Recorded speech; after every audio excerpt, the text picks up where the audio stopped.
Our top story today from the gatewaypundit.com. It turns out that a family of teen murder suspect Carmelo Anthony plans to use his portion of the $400,000 in donations for a new home and private security after they, quote, got racist threats. We're talking about this development and so much more here on the Gateway Pundits Week in Review.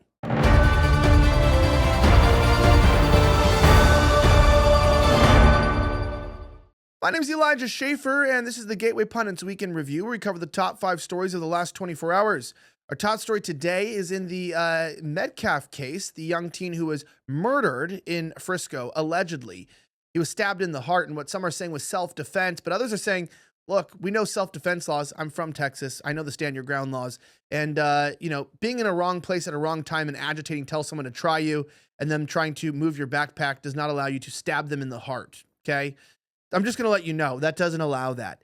Plus, when you're seeking a confrontation and you have a knife and you could, it's premeditated, you know what you're going to do. You're planning on pulling out a knife and killing someone. That would be considered premeditated, at least second-degree homicide. But anyway, I digress because Pearl from Pearly Things says that he's going to win the case, and she knows everything. That being said, Jim Hoff reports that the family of 17-year-old murder suspect Carmelo Anthony revealed to use a portion of their $400,000 in online donations originally raised for legal defense to buy a new home and hire private security, citing racist threats they claim to have received following the fatal stabbing of Austin Medcaf, a 17-year-old student and beloved member of his high school's football team. The shocking revelation came during a court hearing in which Anthony's bond was reduced from $1 million to $250,000 by Judge Angela Tucker of the 199th Judicial District Court, with only 10% required for his release. With the donation pot overflowing, Anthony is expected to be released immediately, free to await trial from the comfort of his family's home. Soon to be a new one, thanks to donations from far-left sympathizers, activists, and others buying into the narrative of victimhood. During a recent court hearing, Andrew Anthony, the teen's father, admitted that the hefty sum raised for the legal defense fund would also fund their relocation and security measures, citing alleged racist threats after their address was leaked online, according to the Daily Mail. Quote, during the hearing, prosecutors asked his father, Andrew Anthony, why he would not use the more than $415,000 in donated funds for his son's defense, to then pay the original $1 million bond, which was reduced to $250,000. Just 10% of the amount must be paid, meaning Anthony will likely be free very soon. He actually is free in his father's house.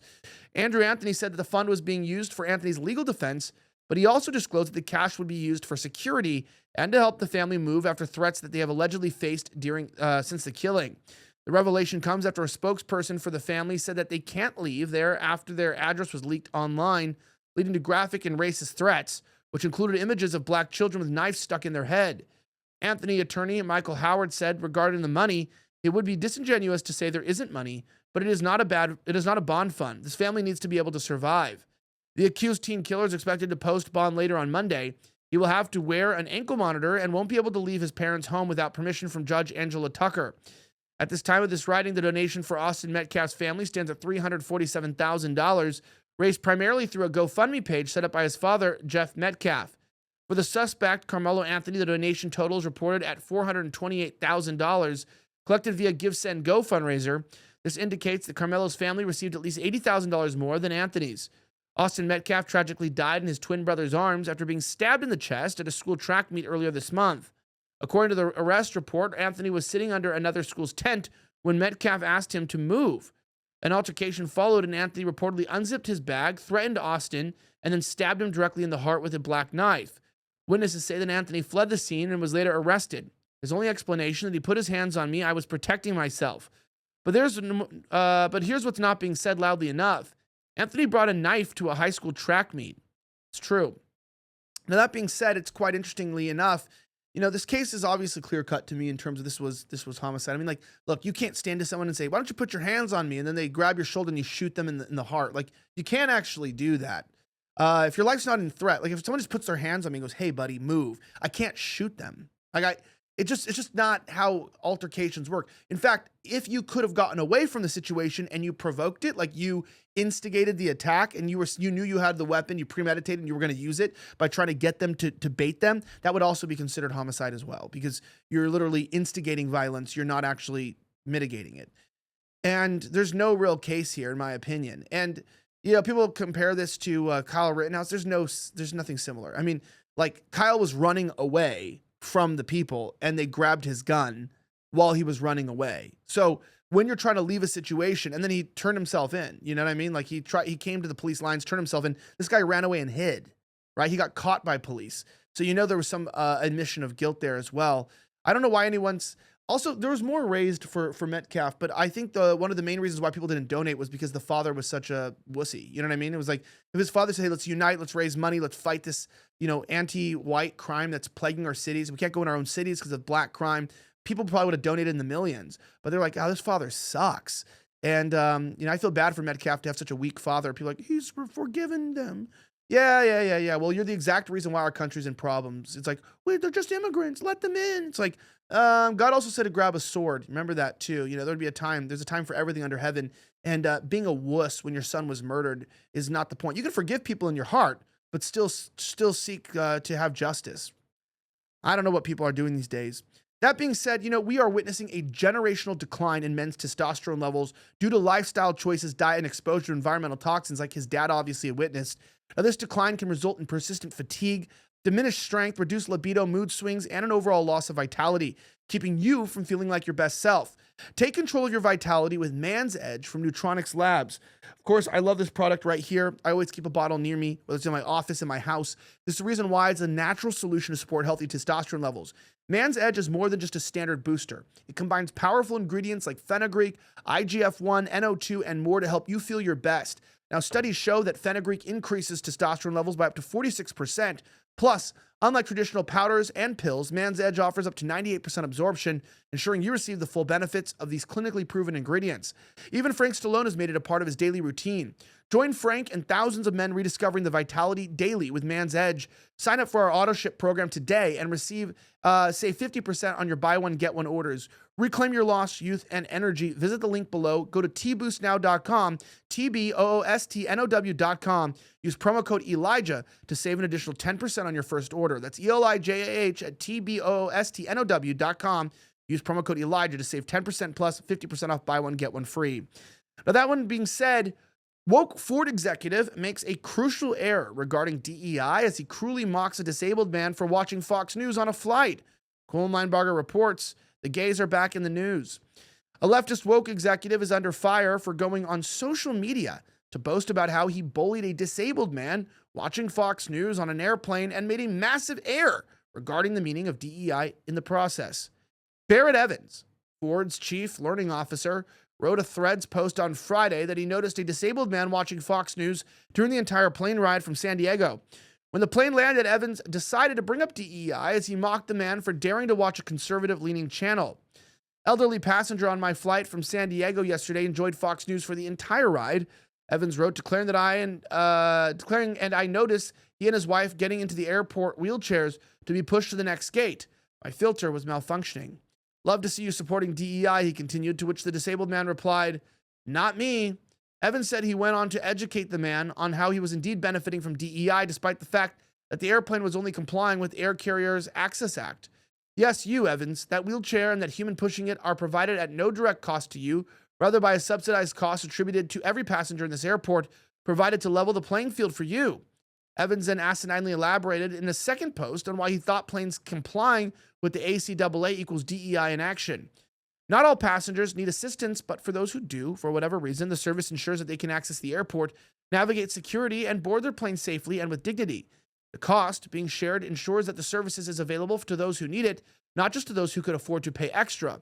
This is a real-world infrastructure of equity in action, acknowledging that different people have different needs and creating systems to support those differences fairly. That being said, unsurprisingly, Evans got his facts wrong throughout his post. The ACAA, which was signed into law in 1986, bars commercial airlines from discriminating against disabled passengers, making Evans' error worse in the fact of Congress passed the Americans with Disabilities Act 4 years later. One crucial aspect of this landmark legislation is ensuring wheelchair accessibility in public spaces for disabled people.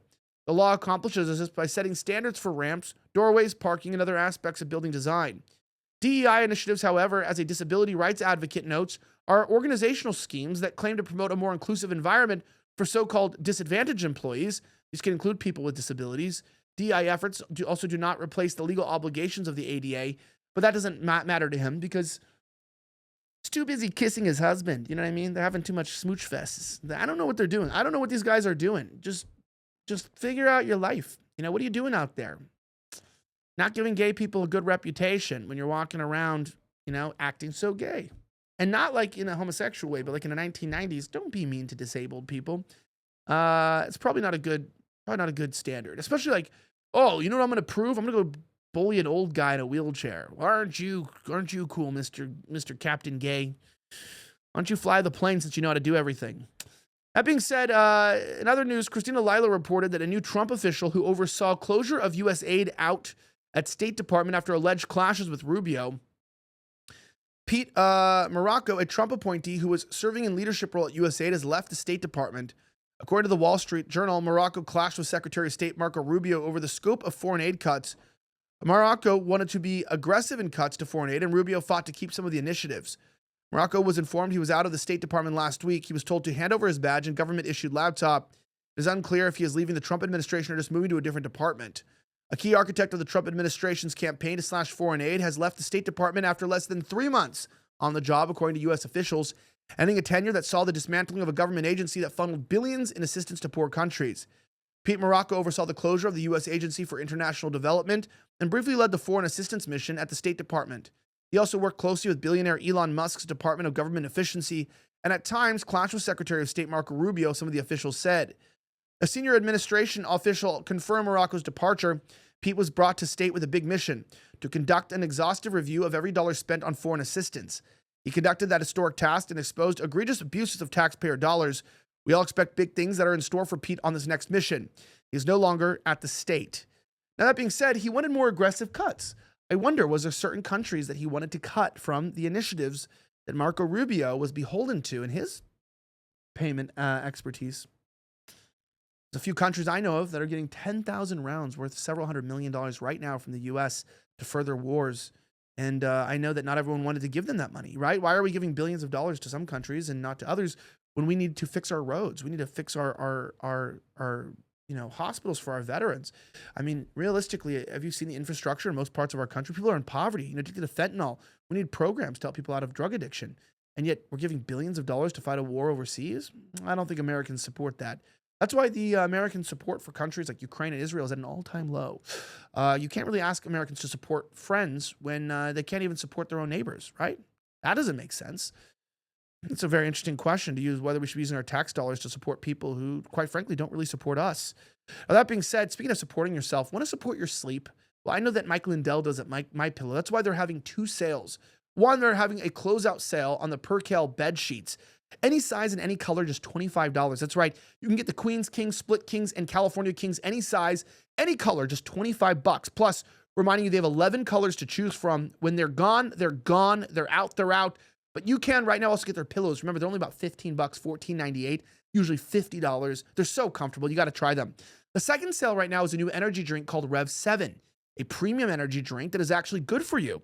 It tastes great and it gives you energy all day. Plus, it has no sugar, no caffeine, so you don't experience those jitters and crashes that we've all been through with every other energy drink. What makes Rev 7 so special is that it is powered by Cognizin, a premium nootropic that helps fuel your mind, and Go BHB, which is a primary ketone in your body that provides the most efficient and cleanest fuel ever.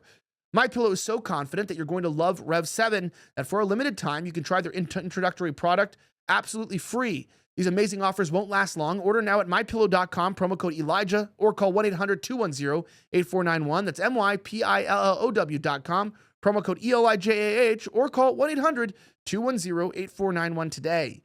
That being said, President Trump shuts down a very low-rated Kaitlin Collins during a press conference with El Salvadorian President Stephen Miller.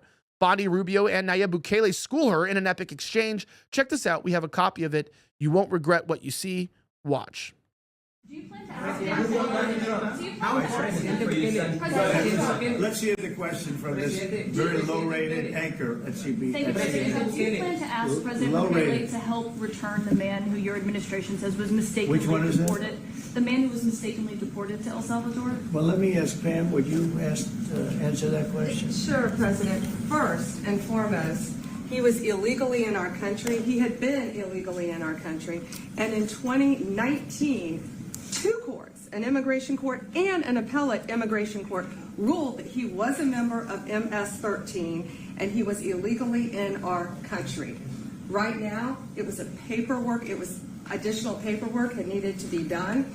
That's up to El Salvador if they want to return him. That's not up to us. The Supreme Court ruled, President, that if, as El Salvador wants to return him, this is international matters, foreign affairs, if they wanted to return him, we would facilitate it, meaning provide a plane. So will you return him? And you are doing a great job. Thank you. Wait a minute. Could you just also respond to that question? Because, you know, it's asked by CNN, and they always ask it with a slant, because they're totally slanted because they don't know what's happening. That's why nobody's watching them. But would you answer that question also? Yes, gladly. So, as Pam mentioned, there's an illegal alien from El Salvador. So, with respect to you, he's a citizen of El Salvador. So, it's very arrogant even for American media to suggest that we would even tell El Salvador how to handle their own citizens as a starting point. As 2 immigration courts found that he was a member of MS-13. When President Trump declared MS-13 to be a foreign terrorist organization, that meant that he was no longer eligible under federal law, which I'm sure you know, you're very familiar with the INA, that he was no longer eligible for any form of immigration relief in the United States. So he had a deportation order that was valid, which meant that under our law, he's not even allowed to be present in the United States and had to be returned because of the foreign terrorist designation. This issue was then, by a district court judge, completely inverted, and a district court judge tried to tell the administration that they had to kidnap a citizen of El Salvador and fly him back here.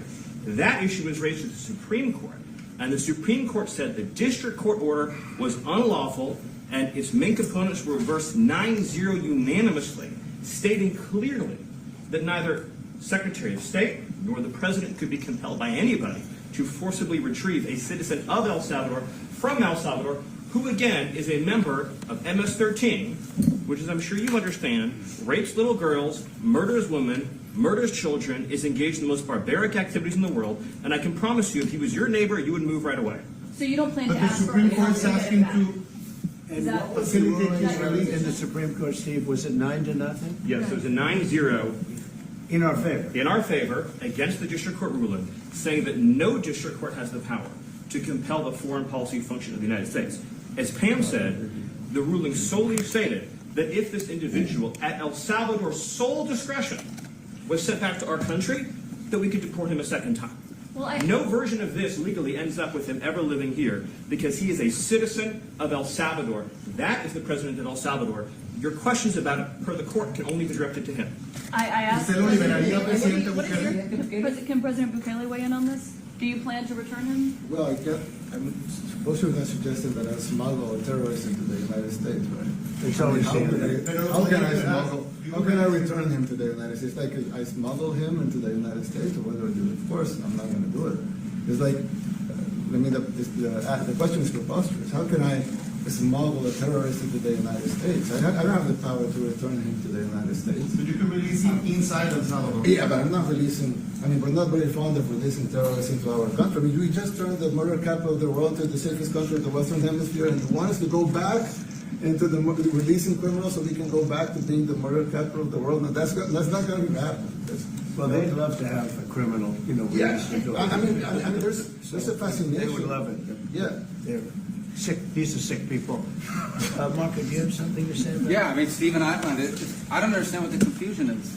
This individual is a citizen of El Salvador. He was illegally in the United States and was returned to his country. That's where you deport people, back to their country of origin. Except for Venezuela, that was refusing to take people back or places like that. I can tell you this, Mr. President. No, the foreign policy of the United States is conducted by the President of the United States, not by a court. And no court in the United States has a right to conduct the foreign policy of the United States. It's that simple. End of story. And that's what the Supreme Court held, by the way, to Marco's point. The Supreme Court said exactly what Marco said, that no court has the authority to compel the foreign policy function of the United States. We won a case 9-0, and people like CNN are portraying it as a loss, as usual, because they want foreign terrorists in the country who kidnap women and children. But President Trump, his policy is foreign terrorists that are here illegally get expelled from the country, which, by the way, is a 90-10 issue. Well, Mr. President, you said that if the Supreme Court said someone needed to be returned, that you would abide by that. You said that on Air Force One just a few days ago. And they said do that we have to answer it must this be question? facilitated. Why don't you just say Isn't it wonderful that we're keeping criminals out of our country? Why can't you just say that? What's illegal? Why do you go over and over? And that's why nobody watches you anymore. You have no credibility. Please go ahead. President. I do like that idea, that blunt force trauma, right? They just completely BTFO them, which, by the way, we're on a family show, so I can't tell you what that means, but you can look it up. That being said, our last story, just if you want to watch it on our website, actions that aren't immediately visible do not equate to inaction. FBI Deputy Director Dan Bongino breaks silence amid mounting conservative scrutiny of Bureau leadership. You got to get those investigations more here at thegatewaypundit.com. My name is Elijah Schaffer. Thank you so much again for watching another episode of the Gateway Pundits Week in Review. If you want to additionally support us, besides checking out MyPillow and Man's Edge, make sure that you consider financially supporting us by joining our mug club. You get this amazing mug. It's hard for me to show you both sides. I'm left-handed, but it's nice whether you're left-handed or you're right-handed. It has a logo on both sides. It's embossed. It's high quality, and it's delicious, nutritious, and you can put whatever you want in it. Have a great rest of the week, as always, and may God bless the United States of America. I'm signing out.